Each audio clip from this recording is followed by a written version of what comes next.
அடுத்த கேள்வி என்ன கேட்குறாங்கண்டா, ஒரு மிம்பர் மேடையின் படிகள் கட்டாயம் 3ஆகத்தான் இருக்க வேண்டுமா, 3ஐ விட அதிகமாக இருப்பது தவறானதா என்று கேட்குறாங்க. இந்த கேள்விக்கு பதிலை புரிஞ்சு கொள்றதுக்கு முன்னாடி இஸ்லாத்தில் சில அடிப்படைகளை புரிஞ்சு கொள்ளணும். நபிகள் நாயகம் ஸல்லல்லாஹு அலைஹி வஸல்லம் அவர்களுடைய செயல்களை ஒரு 3 விதமாக நாங்கள் பிரித்து பார்க்கலாம்.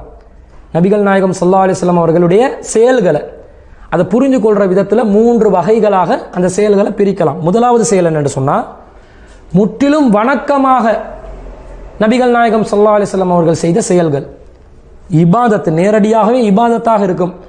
அதில் எதுவுமே உலக காரியங்கள் சேர்ந்திருக்காது. தெளிவாக புரிஞ்சு கொள்ளலாம், இது இபாதத்து தான் என்று புரிஞ்சு கொள்கிற விதத்தில் சில செய்திகள், அதை வச்சு நாங்கள் இபாதத்தை முடிவு செய்வோம். சில காரியங்கள் எப்படி வரும் என்று சொன்னால், முற்றிலும் உலகம் சார்ந்த செயலாக இருக்கும். அதில் இபாதத் சார்ந்த எந்த ஒரு செயலும் இருக்காது. இப்போ உதாரணமாக சொல்கிறதா இருந்தால், நபிகள் நாயகம் ஸல்லல்லாஹு அலைஹி வஸல்லம் அவர்கள் ஒட்டகத்தின் மீது பயணித்தார்கள் என்று இருக்கும். இது நபிகள் நாயகம் ஸல்லல்லாஹு அலைஹி வஸல்லம் ஏனைய யாருக்கும் தூண்டலை. நீங்கள் பயணிக்கும் பொழுது ஒட்டகத்தின் மீது பயணியுங்கள், அதுதான் சிறந்தது, இப்படி எதுவுமே தூண்டி இருக்க மாட்டாங்க, வலியுறுத்தி இருக்க மாட்டாங்க. நபிகள் நாயகம் ஸல்லல்லாஹு அலைஹி வஸல்லம் அவர்கள் அந்த காலத்தில் எது தனக்கு வசதியாக இருந்துச்சோ, எது உலகத்தில் ஒரு பொருளாக கிடைச்சிச்சோ அதை பயன்படுத்தி கொண்டாங்க. அதனூடாக தன்னுடைய தேவையை பூர்த்தி செஞ்சு கொண்டாங்க. அது அல்லாமல் இப்படி தான் இதை செய்யணும் என்றெல்லாம் சொல்லியிருக்க மாட்டாங்க. அப்படிப்பட்ட உலக காரியங்கள். இப்போ நபி ஸல்லல்லாஹு அலைஹி வஸல்லம் அவங்களுக்கு உஹது போர்க்களத்தில் வெட்டு காயம் படுது. உடனே ஃபாத்திமா ரலியல்லாஹு அன்ஹா அவர்கள் நபிகள் நாயகம் ஸல்லல்லாஹு அலைஹி வஸல்லம் அவர்களுக்கு ஓலை பாயோண்ட பற்ற வச்சு அதனுடைய சாம்பலை எடுத்து கொண்டு வந்து ரசூலுல்லாவுடைய காயத்தில் தேய்ச்சி விடுறாங்க. இதை யாராவது ரசூல் ஸல்லல்லாஹு அலைஹி வஸல்லம் அவர்கள் இதை செய்து விட்டார்கள், எனவே யாருக்காவது வெட்டுக்காயம் வந்தால் சாம்பலை எடுத்து தடவி கொள்ள வேண்டும் என்று சாம்பல் ஃபத்வா கொடுப்பார்களா? கொடுக்க மாட்டாங்க. எப்படி புரிஞ்சு கொள்வாங்க? அந்த காலத்தில் இருந்த மருத்துவத்தில் அவங்க புரிஞ்சு கொண்டதை நடைமுறைப்படுத்தினாங்க. இது உலகம் காரியத்தை சேர்ந்தது. ஆரம்பத்தில் நான் சொன்னது இபாதத் சார்ந்தது. அது ரசூலா 2 ரக்காத் தொழுந்தாங்கண்டா, அது 2 ரக்காத் தொழுந்தாங்கண்டா, அது இபாதத் தான். அதில் உலகம் எதுவுமே கலந்திருக்காது. 2வது சொன்னது உலக காரியம். நபிகள் நாயகம் ஸல்லல்லாஹு அலைஹி வஸல்லம் அவர்கள் எங்கேயாவது பயணம் செஞ்சா எதில் பயணம் செஞ்சாங்க, என்ன உடுத்திருந்தாங்க, என்ன சாப்பிட்டாங்க, இதெல்லாம் அவங்களோட தனிப்பட்ட தேவையை கருத்தில் கொண்டு செஞ்சது. இதுக்கு மார்க்கம் சம்பந்தப்படாது. 3வது ஒரு காரியம் இருக்கும். அது எப்படிப்பட்ட காரியம்? அது ஒரு வணக்கமாக இருக்கும், ஆனால் அதில் உலக காரியமும் கலந்துருக்கும்.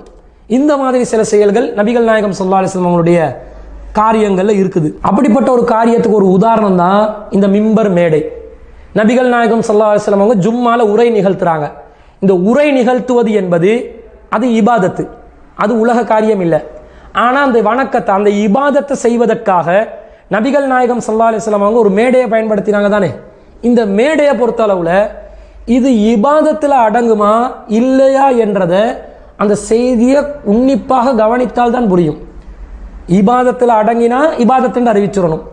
இபாதத்தை அடங்கலைன்னு சொன்னால் இது இபாதத்துக்கு அடங்காதுன்னு அந்த செய்தியை பொறுத்து, அதில் வாசகங்களை பொறுத்து, அதை ரசூலை வலியுறுத்தினாங்களா இல்லையான்றதை பொறுத்து நாங்கள் முடிவு செய்யணும். அந்த வணக்கத்தை செய்வதற்குரிய ஒரு நிபந்தனையாக நபிகள் நாயகம் ஸல்லல்லாஹு அலைஹி வஸல்லம் அவர்கள் அந்த உலக காரியத்தை போட்டால், இப்போ உதாரணமாக சொல்வதாக இருந்தால், ரசூல்லா ஈச்சப்பழம் சாப்பிட்டாங்க. ஈச்சப்பழம் சாப்பிட்றது ரசூல்லாவுடைய ஆதத்தில் இருந்தது, பழக்க வழக்கத்தில் இருந்தது. எல்லாரும் ஈச்சப்பழம் சாப்பிட்றது சுன்னத்துன்னு சொல்ல முடியாது. ஆனால் நோன்பு திறக்கும் பொழுது, நோன்பு திறக்கிறது ஒரு இபாதத்து, அல்லாஹ்க்கு மகிழ்ச்சி அளிக்கக்கூடிய ஒரு இபாதத்தாக இருக்குது. அந்த நோன்பு திறக்கும் இபாதத்தில் ஈச்சப்பழத்தை பயன்படுத்துங்க, பேரித்தம்பழத்தை கொண்டு நீங்கள் நோன்பு திறங்கள் என்று ரசூலா சொல்கிறாங்க. பாருங்க, உலகத்தை அந்த இபாதத்தோட சம்மந்தப்படுத்துகிறாங்க, தொடர்பு படுத்தும் போது இப்போ இது அவசியமாகுமா இல்லையா? அந்த செய்தியை பொறுத்து ரசூலா சொல்றாங்க, பேரித்தம்பழத்தை கொண்டே நீங்கள் நோன்பு திறங்கள், அது கிடைக்காவிட்டால் தான் தண்ணீரை பயன்படுத்த வேண்டும். எதை கொண்டும் திறக்கலாம் என்று சொல்லலை, பேரிச்சம்பழம் தான் முன்னுரிமை, கிடைக்காட்டி தான் தண்ணீர் என்று சொல்லும் பொழுது அந்த நோன்பு திறக்கும் இபாதத்தை செய்வதற்கு பேரித்தம்பழத்தை சாப்பிடுவது சுன்னத்தாகி விடுமா இல்லையா? சுன்னத்தாகும். அப்ப இபாதத்துக்கு நிபந்தனையாக ஒரு உலக காரியத்தை சொன்னால் அது மார்க்கமாக போயிடும், அது சுன்னத்தா போயிடும். அந்த வகையில் இந்த மிம்பர் அமைஞ்சிச்சா என்றதை ஆய்வு செய்யணும். ரசூலுல்லா ஜும்மா உரை நிகழ்த்துறாங்க. ஜும்மா உரை என்பது இபாதத்து, அதுக்கு மேடையொண்ட வச்சிருக்கிறாங்களே, இது அந்த பேரிச்சம்பளம் மாதிரி ஒரு அந்தஸ்தில் இருக்குதா அல்லது ஒரு வசதிக்காக ஏற்படுத்தி கொண்டதா என்பதை அந்த செய்திகளில் இருந்து நாங்கள் புரிந்து கொள்ள கடமைப்பட்டிருக்கிறோம். இந்த மிம்பர் சம்பந்தமாக என்ன செய்திகள் வருது? ஜாபிர் இப்னு அப்துல்லா ரலியல்லாஹு அன்ஹு அவர்கள் அறிவிக்கக்கூடிய ஒரு செய்தி சஹீஹுல் புகாரில் வருகிறது. அந்த செய்தி சஹீஹுல் புகாரில் 3584வது செய்தியாக பதிவு செய்யப்பட்டிருக்குது. அந்த செய்தியில் என்ன வருதுன்னு கேட்டால், ஒரு பெண்மணி வந்து கேட்குறாங்க. என்ன கேட்குறாங்க? அண்ணன் நபிய ஸல்லல்லாஹு அலைஹி வஸல்லம் கான யகூமு யௌமல் ஜுமா, ஜும்மாவுடைய நாளில் நபி ஸல்லல்லாஹு அலைஹி வஸல்லம் அவர்கள் நின்று கொண்டிருந்தார்கள், உரை நிகழ்த்துவதற்காக நின்று கொண்டிருந்தார்கள். இலா ஷஜரத்தின் அவ் நஹ்லத்தின், ஒரு மரம் அல்லது ஒரு பேரிச்ச மரத்தின் மீது சாய்ந்தவர்களாக உரை நிகழ்த்துவதற்காக நின்று கொண்டிருந்தார்கள். ஃபகாலத் இம்ராத்தும் மினல் அன்சார், அன்சாரிகளை சேர்ந்து ஒரு பெண் கேட்கிறாள். அவு ரஜுலுன், அல்லது ஒரு மனிதர் கேட்கிறார், யா ரசூல் அல்லா அலா நஜ்அலு லக மிம்பரன், அல்லாஹ்வின் தூதரே உங்களுக்காக நான் ஒரு மேடையை அமைத்து தரட்டுமா என்று கேட்கிறார். நபி ஸல்லல்லாஹு அலைஹி வஸல்லம் சொல்றாங்க, கால இன் ஷி'தும், நீங்கள் விரும்பினால் அதை செய்து தரலாம் அப்படின்னு சொல்றாங்க. ஃபஜஅலு லஹு மிம்பரன், எனவே மக்கள் எல்லாரும் சேர்ந்து நபிகள் நாயகம் ஸல்லல்லாஹு அலைஹி வஸல்லம் அவர்களுக்காக ஒரு மிம்பரை தயாரித்து கொடுத்தார்கள் என்று சொல்லக்கூடிய செய்தி ஜாபிர் இப்னு அப்துல்லா ரலியல்லாஹு அன்ஹு அறிவிக்கிறாங்க. இந்த செய்தியிலிருந்து என்ன விளங்குது? ரசூலுல்லாஹ் அந்த ஜும்மா உரையை நிகழ்த்த வேண்டும் என்பதற்குரிய ஒரு நிபந்தனையாக மிம்பரை பயன்படுத்தினார்களா அல்லது வசதிக்காக பயன்படுத்தினார்களா என்பதை தெளிவாக அறிந்து கொள்ளலாம். ரசூலுல்லாஹ் ஜும்மாவுடைய உரையில் ஒரு அங்கமாக நிபந்தனையாக மிம்பரை பயன்படுத்தியிருந்தால் ஜும்மா செய்யும் போதே அதை கண்டிப்பாக செஞ்சே ஆகணும் என்று ரசூலுல்லாஹ் முடிவு சொல்லியிருப்பாங்க. மக்கள் தான் ரசூலுல்லாஹ்வுடைய நிலையை பார்த்து, ரசூலுல்லாஹ் சிரமப்படுறதை பார்த்து, மக்களுக்கு மத்தியில் ரசூலுல்லாஹ்வை தனிச்சு விளங்கணும், ரசூலுல்லாஹ் சொல்லக்கூடிய உரை அனைவருக்கும் கேட்கக்கூடியதாக ரசூலுல்லாஹ்வை வெட்டி விலக வைக்கணும் என்பதற்காக மக்கள் தான் கோரிக்கையை வைக்கிறாங்க. அன்சாரிகளில் சேர்ந்த சிலர் தான் கேட்குறாங்க, அல்லாஹ்வின் தூதரே நாங்கள் உங்களுக்கு தயாரித்து தரட்டுமாண்டு. அன்சாரிகள் கேட்ட பிறகுதான் ரசூலுல்லாஹ் நீங்கள் விரும்பினா செய்யுங்கன்றாங்க. கட்டாயம் என்றாங்களா? ஜும்மால உரை நிகழ்த்துவதற்கு மிம்பர் இருக்கணும், இல்லாவிட்டால் ஜும்மா செல்லுபடியாகாது என்பதற்காக மிம்பரை சொன்னாங்களா? கால இன்சேத்தும், நீங்கள் விரும்பினால் செய்து தாருங்கள் என்றுதான் ரசூலுல்லாஹ் சொன்னார்கள். ரசூலுல்லாஹ் அப்படி சொன்ன பிறகு மக்கள் செய்து கொடுத்தார்கள் என்று வருது. அப்ப இதுல இருந்து என்ன விளங்குது? மிம்பர் என்பது ஒரு வசதிக்காக செய்து கொடுக்கப்பட்ட ஒரு விஷயமே தவிர அது இபாதத்தில் ஒரு அம்சமே இல்லை. இபாதத்தில் ஒரு அம்சமா இருந்தாதான் மிம்பரே அவசியம் என்று வருமே தவிர, மிம்பரே இபாதத்தில் ஒரு அம்சம் இல்லைன்னு வந்த பிறகு அதுல எத்தனை படி இருக்கணும் என்றதில் அவசியம் இருக்குதா? இத்தனை படி தான் இருக்கணும் என்று சொல்வதற்கு ஏதாவது தேவை இருக்குதா? இல்லை, மிம்பரே தேவையில்லைன்னு வருதே. ஜும்மா உரைக்கு மிம்பர் கட்டாயமானது இல்லை, அது விரும்பினா செஞ்சு கொடுக்கிறது. அது விரும்பினா வசதிக்காக ரசூலுல்லாஹ் நீங்க விரும்பினா செஞ்சு தாங்கண்டாங்க. அப்ப மிம்பரே கட்டாயம் இல்லைண்டாங்கன்னா எத்தனை படி இருக்கணும் என்றது கட்டாயமாகுமா? அது கட்டாயம் இருந்துதான் ஆகணும் என்று வருமா? நீங்க விரும்பினா 2 படி ஆக்குங்க அல்லது ஒரு மேடை ஆக்குங்க, எப்படி வேணாலும் வச்சுக்கொள்ளலாம்.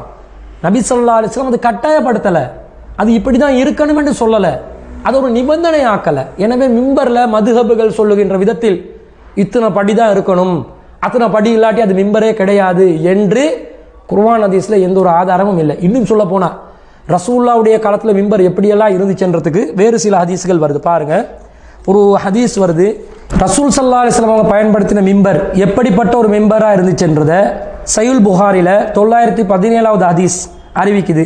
அது அபு ஹாசிம் இப்னு தீனார் என்று சொல்லக்கூடியவர் அறிவிக்கிறார். நபி ஸல்லல்லாஹு அலைஹி வஸல்லமோட மிம்பர் சம்பந்தமாக ஒரு சர்ச்சை ஏற்படுது.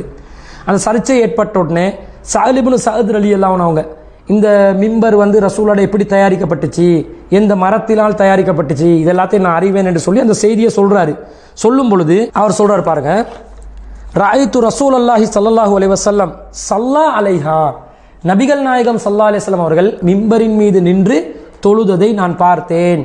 வக்கப்பர, தக்பீர் சொன்னதை பார்த்தேன். வஹுவ அலைஹா, அதில் அவர் நின்ற நிலையில், அதில் அவர் இருந்த நிலையில் தக்பீர் சொன்னதை பார்த்தேன். சும்ம ரகஅ வஹுவ அலைஹா, அதில் இருந்த நிலையில் ருக்கு செய்ததை நான் பார்த்தேன்.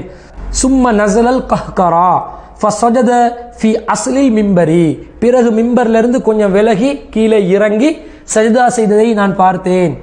நின்று தொழும் அளவுக்கு, ருக்கு செய்யும் அளவுக்கு அந்த மிம்பர் இருந்திருக்குது. அப்போ அந்த மிம்பர் வந்து ஒரு மேடையாண்ட சொல்லலாம். ஒரு தெருமுனை பிரச்சாரத்தில் ஒரு மேடையை போட்டு நாங்கள் சொற்பொழிவு நிகழ்த்தினா எப்படி இருக்குமோ அந்த மாதிரி ஒரு மிம்பரை ரசூலுல்லாஹ் தயாரித்து வச்சுருந்தாங்களே தவிர, இவங்க சொல்கிற மாதிரி இந்த மாதிரி அளவில் இந்த இத்தனை படிக்கட்டோட இப்படியெல்லாம் இருக்கணுமென்றதெல்லாம் நபி ஸல்லல்லாஹு அலைஹி வஸல்லம் அவங்களோட மிம்பரில் இருந்ததில்லை. மிம்பர் எப்படியும் அமையலாம். மக்களுக்கு விளங்கக்கூடிய விதத்தில் சொற்பொழிவு நிகழ்த்தக்கூடியவர் கொஞ்சம் உயரமான இடத்துல இருந்து நிற்கணும் என்றது தேவைப்படுதே தவிர அதுவும் நிபந்தனை அல்ல. முடியும் என்றால் செய்யலாம், இல்லாவிட்டால் விட்டுவிடலாம் என்ற அடிப்படையில் உள்ளதே தவிர இது மிம்பர் கட்டாயம் இல்லை என்றதிலிருந்தே எத்தனை படிக்கட்டு இருக்கணும் அதுக்கெல்லாம் நிபந்தனை கிடையாது என்பதை நாம் தெளிவாக புரிந்து கொள்ளலாம்.